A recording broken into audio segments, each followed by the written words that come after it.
म राजु खत्री, वर्ष 17 को भए। मेरो जन्म पाल्पाको दुर्गम भेगमा भएको थियो। घरमा बाबा आमा दुईटै किसान, सन्तानको रूपमा हामी दुईजना मात्र, दिदी र म मेरो दिदी जन्मिँदाको एउटा सानो घटना सुनाउँछु। आमाले भन्नुभएको, दिदी जन्मिँदा हजुरआमाले 10 दिनसम्म आमाको अनुहार नै हेर्नु भएन अरे। बाबा भने मलिलो अनुहार बनाउँदै भित्र पस्नुभएछ अनि आमालाई एक वाक्य भन्नुभयो, चिन्ता नगर, अर्को पालि छोरा हुन्छ। तर बाबा पनि आमासँग 3-4 दिन राम्रोसँग बोल्नु भएन। नभन्दै दोस्रो सन्तानको रूपमा मेरो जन्म भयो। म जन्मेको थाहा पाउने बित्तिकै बाबाले लैनो भैँसी र मजाको खसी किनेर ल्याउनु भयो। गाउँका सबै मान्छेलाई भोज र नाचगानमा बोलाउनु भयो। ओहो निशिता, मजाको छोरा पाइज्यौ, कसैको आँखा नलाओस्। ल बधाई छ। अनि हरि मादल ल्याएनस्? मादल त ल्याइछु साथी, यसो पुच्च लाउन पाए 3-4 टुक्का मैले पनि फर्काउला। कस्तो टुच्चाको कुरा छ म बुढीको अगाडि, बरु पहिले मादलको म झिक्छु गीत। ल सुरु गरौँ। जन्मे कृष्ण बाला गोकुल भयो उज्यालो, जन्मे कृष्ण बाला गोकुल भयो उज्यालो। किन हो र तिमीहरू बस्नु? आऊ सबै नाचौँ। छोरै पाए हुनी झाला माला उज्यालो। म बुढी त साह्रै थाके।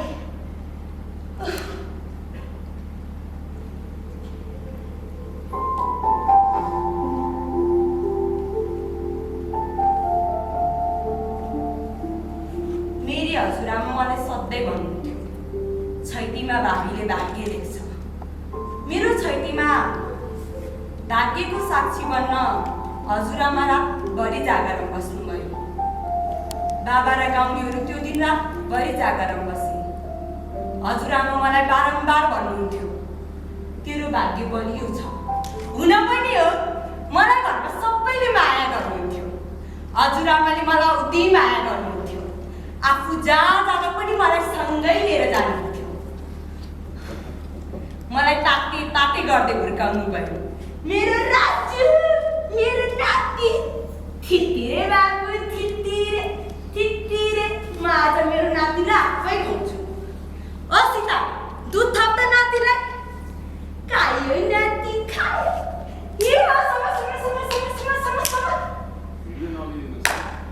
बाबाले पनि मलाई त्यस्तै माया गर्नुहुन्थ्यो। आमाको त कुरै नगर्नु। मलाई अझै पनि याद छ, म पहिलोचोटि स्कुल जाँदाको समय। हजुरआमाले र बाबाले त खोसाखोस्नै गर्न थाल्नु भएको थियो। अन्त्यमा बाबाको जित भयो। म पहिलोचोटि बाबाको कानमा चढेर विद्यालय गएँ। कहिले आमाले कहिले हजुरआमाले काखीमा च्यापेर लानुहुन्थ्यो। म 8 वर्षको हुँदा बाबाले मलाई बल किनेर ल्याइदिनु भयो। बल पाएपछि त के, गाउँका कहिले नबोल्ने साथीहरू पनि मेरो साथी बन्न थाले। राजु बल खेलौँ न, मैले तँलाई गोटा ल्याइदिन्छु, के खेलौँ न। यो राजु जहिले पनि यस्तै गर्छ। म पनि के कम थिएँ र? मेरो एउटा मात्र शर्त थियो, पहिला गोटा खेल्ने अनि बल। उनीहरू मैले जे भन्यो त्यही मान्थे। बल खेल्नका लागि हामी सबै मिलेर चौरमा जान्थ्यौँ। दिउँसभरि गोटा खेल्थ्यौँ। बेलुका फर्किने बेला मात्र 5 मिनट म उनीहरूलाई बल खेल्न दिन्थेँ।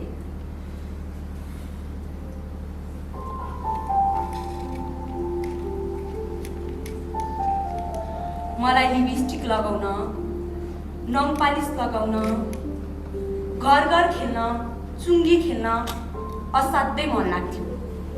दिदीले मेकअप गर्दा म लुकी लुकी हेर्थेँ। मैले एक दिन दिदीलाई धेरै कर गरेँ, दिदी मलाई पनि लगाइदेन। अनि म तँलाई कहिले पनि भन्दिनँ के, लगाइदेन। मैले धेरै कर गरेपछि त्यो दिन दिदीले मलाई परी जस्तै सजाइदिए। म एक फटाकको फड्को मारेर आमामाथि गएँ। आमा, आमा, मलाई आज कस्तो देखेको छ? के कस्तो देखेको छ? छोरी मान्छेको कपडा लगाएर उमेर गर्छ र?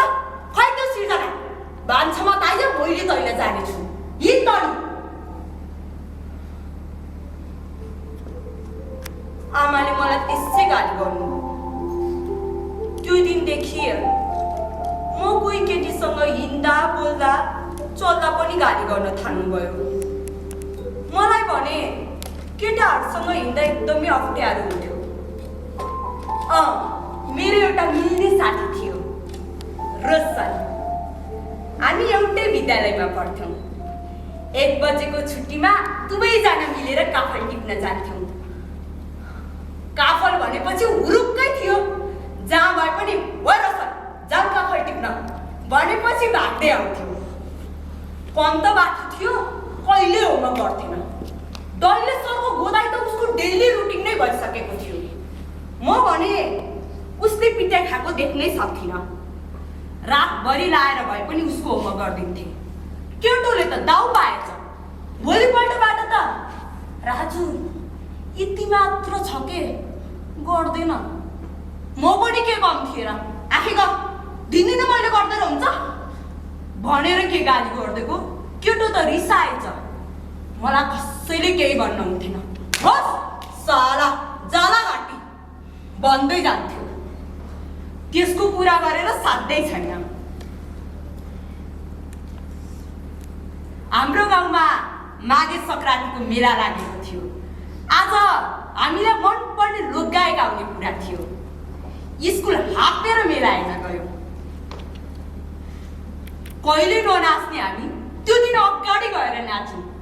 वरपरकाले त पुलिस हो क्या भनेर फोटो खिच्न पो थाले। हामीले एउटै कपडा लगाएर गएका थियौँ। खोल्टीमा 200 रुपियाँ जति थियो क्यारे। हामीलाई मनपर्ने डाइनोसरवाला गेम खेल्यौँ। मेलामा रनिङ कम्पिटिसन हुन लागेको रहेछ। रनिङ भनेपछि रोशन सधैँ नम्बर 1। दौडिँदै गएर आफ्नो नाम टिपाएछ। नभन्दै केटो त फर्स्ट पो भयो। दिउँसोको रमझमले एकदमै थाकेका थियौँ। रोशनको घर मेलाबाट नजिक थियो। आन्टीको हातमा के जादु छ कुन्नी। आन्टीले बनाएको आलु र बोन्दाको अचारले जिब्रै पड्कियो। रोशनले आज यही बस्ने प्रस्ताव राख्यो। मैले पनि स्वीकारेँ। हामी रोशनको रुममा गयौँ। रुममा एउटा मात्र बिस्तारा रहेछ। म कुनामा सुतेँ, ऊ छेउमा सुत्यो। मलाई मनमा नै कस्ता कस्ता कुरा आउन थाले। मनमा काउकुती लाग्न थाल्यो। बिस्तारै रोशनको नजिक सरे। त्यो रात हामी बिच शारीरिक सम्बन्ध भयो। त्यसपछि त के चाहियो र। वनमा खोलामा पराल पछाडि जहाँ भेट्यौँ त्यही प्रस्ताव राख्न थाल्यो। शनिबारको दिन थियो। हामी काफल टिप्न गएका थियौँ। काफल टिप्ने त बहाना मात्र थियो। मस्ती भने अर्कै। हामी दुवैजना मस्तीमा रम्दै थियौँ। मेरो आँखा हाम्रो नजिकै भएको रुखमा पुग्यो। रुखको बिचबाट त हाम्रै कक्षाको मोहितले हामीलाई चियाइरहेको रहेछ। हामी हतपत्त त्यहाँबाट उठेर भाग्यौँ। त्यसपछि त यो कुरा 1 कान 2 कान हुँदै प्रिन्सिपल सरको कानमा समेत पुगेछ। प्रिन्सिपल सरले हामीलाई अचानक आफ्नो क्याबिनमा बोलाउनु भयो। मे आई कम सर? आओ। अनि शनिबार कता गयो थियो त केटा हो? राजु के हो कुरा?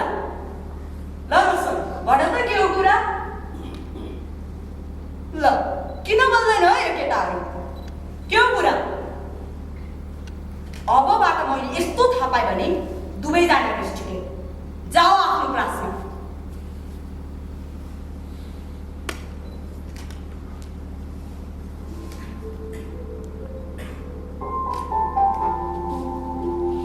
हामी आफ्नो घर गयौँ। त्यो दिनदेखि रोशन मसँग बोल्न छोड्यो। उसँग जोडिएका हरेक याद भुल्न खोजे। म जति उसलाई भुल्न खोज्थेँ उति उसका यादहरूले म छटपटिन थालेँ। फेरि उसको खोजीमा भौतारिन थालेँ। म बोल्न खोज्थेँ, तर ऊ भने मलाई सम्झाउन थाल्थ्यो। मैले धेरै जिद्दी गर्न थालेपछि फेरि हामी उस्तै भयो।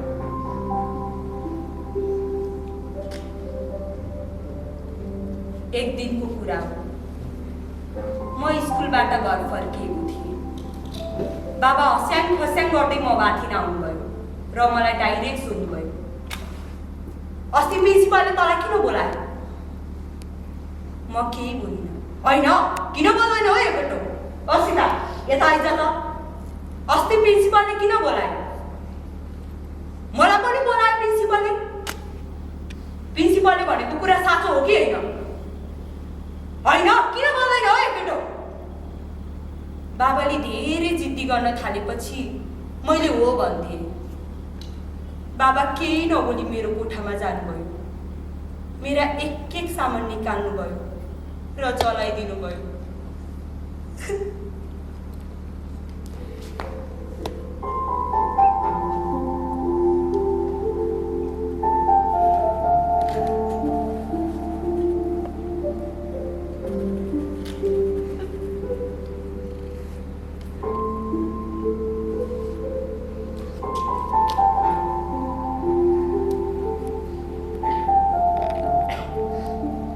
आमाको चाल बदलियो। दिदी पनि मलाई पर बसेर हेरिरहन्थे। छरछिमेकमा खासखुस कुरा हुन थाल्यो। गाउँलेहरू मेरो घर आउनै छाडे। रोशन पनि मलाई सधैँको लागि छोडेर गयो। उसको परिवारले स्कुल चेन्ज गरेर सहर पठाइदिनु भयो। त्यसपछि हाम्रो भेट कहिल्यै भएन। म एक्लै बस्थेँ। मलाई एक्लै बस्न मन लाग्थ्यो। कोही मसँग बोलेको पनि मलाई मन पर्थेन। म कुनै पनि रात राम्रोसँग सुत्न सकिनँ। दिमागमा नराम्रा नराम्रा विचारहरू मात्र आउँथे। महिनाहरू बित्दै गए। म कसरी हुन्छ आफूलाई कोठामा बाँधेर मात्र बस्न थालेँ। एक दिन बाबा अचानक मेरो कोठामा आउनुभयो। मलाई आएर भन्नुभयो, आफ्नो खुसी गर।